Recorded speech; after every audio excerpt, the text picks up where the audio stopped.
Hak cantik dunia, yang tampan dunia, pinjaman. Jangan belagak sementara saja, pinjam. Yang cantik dunia, yang tampan dunia, kalau kamu ahli neraka, muka kamu bukan lagi begitu. Gigi kamu sahaja setinggi bukit Uhud, penduduk neraka. Belum lagi tubuh badan dia. Kenapa Allah Ta'ala cipta penduduk neraka besar? Sebab bila besar, kulitnya lebar, bahang api bakar itu lebih banyak dirasai. Allah bagi pinjam jawatan, Allah bagi pinjam harta, Allah bagi pinjam kemasyhuran, Allah bagi pinjam suara sedap, Allah bagi pinjam rupa paras yang elok. Itu pinjaman.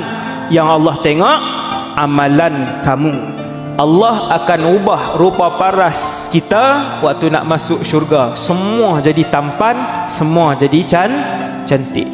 Nak jadi VIP, korbankan dunia untuk akhirat.